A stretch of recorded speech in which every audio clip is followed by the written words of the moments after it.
મોરબી નસીબદાર છે કે મોરબી સ્ટેટે મોરબી પાંજરાપોરને 4200 વીઘા જમીન આપી છે અને એના તમામ ટ્રસ્ટીનો હું આભાર માનું. જમીન વેચી નથી અને કુદરતી અમને જે કામ કરવાનો મોકો આવ્યો છે એને તમામને વિન્ડો વાળી ટાઇટલ ક્લિયર કરી અને ઠરાવ કરી રાજ્યપાલ ને રાષ્ટ્રપતિનો ઠરાવ થાય પછી જ જમીન વેચી શકે. એક પણ વીઘો નો જમીન વેચાય એવું અમે સપનું સાકાર કર્યું. એના કાર્યક્રમમાં આપણે સૌ નસીબદાર છીએ. મોરબીનું ગૌરવ અને કથાકાર કંઠશ્રી દેવી એક આપણા આમંત્રણને માન આપી આવ્યા. ધર્મના ઘણા બધા આપણા સંતો હતા અને ઘણા બધા સંતો છે રાજકીય.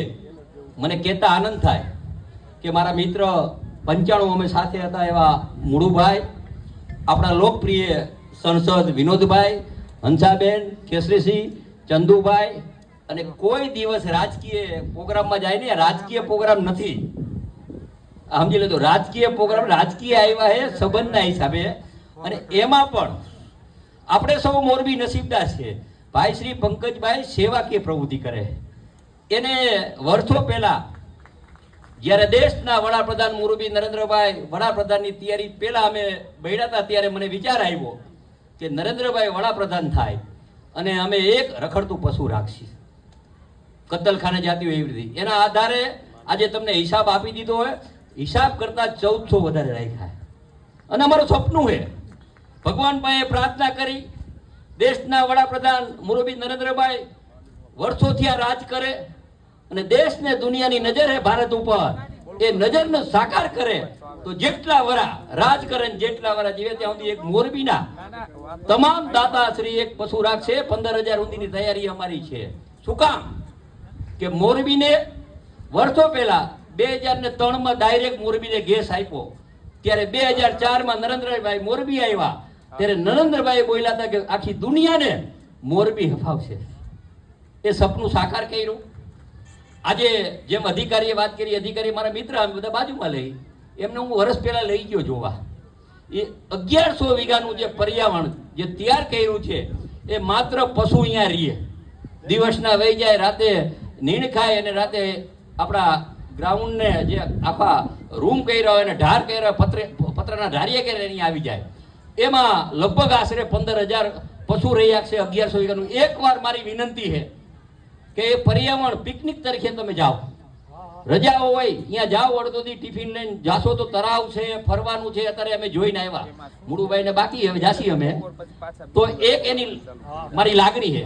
બીજું આ જે જગ્યા છે આ મોરબી ટેટનો આભાર તેમાં માનું કે આ જગ્યા 1200 વીઘા છે. અહીંયા પશુ ઓછા રહેશે, 500,000 દૂધ વાળા રહેશે. જેને જે ગાય રાખવી હોય રાખી જાય, દૂધ લઈ જાય. બીજું સદભાવના અમારા ડોબરિયા ભાઈ આવ્યા મારા મિત્ર, એને અહીંયા હું 400 વીઘા જમીન દેવાનો હોઉં. 400 વીઘા કરી દેજો ને દેવરાજ, ઉભા થાવ. 400 વીઘાની જવાબદારી એને હોપવાનો. 400 વીઘામાં 250 વીઘામાં ઓલું કયું વન, કેવું વન કહેવાય તો કયો તમે?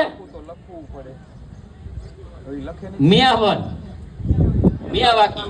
એટલે હું એને કહું ગુજરાતમાં નંબર 1 એવું બનાવી દેશો કે નહીં? પાકું ઉભા થઈને કયો, એમાં પ્રોમિસ હોય, આમાં નો હાલે.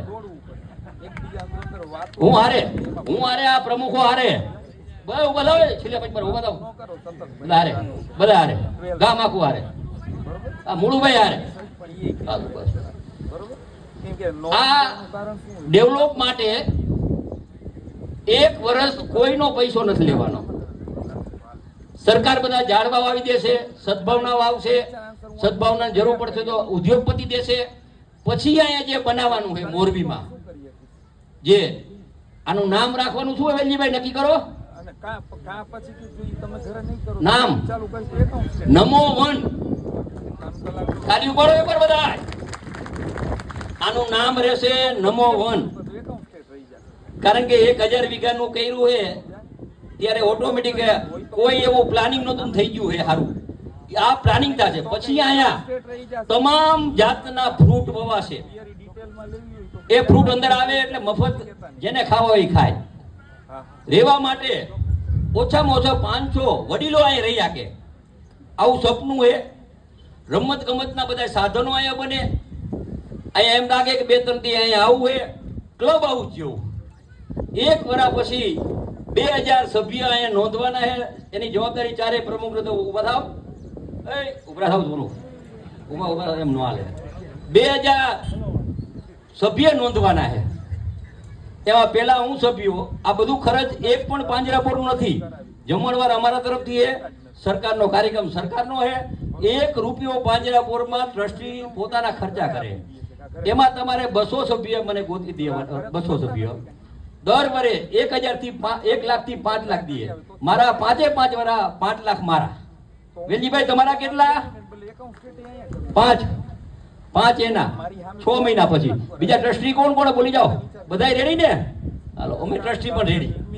એ પૈસા, જે પૈસા પ્રજાના પૈસા છે એને ડેવલપમેન્ટમાં, વૃક્ષાના પૈસામાં આપણે વાવવામાં નથી આવતા.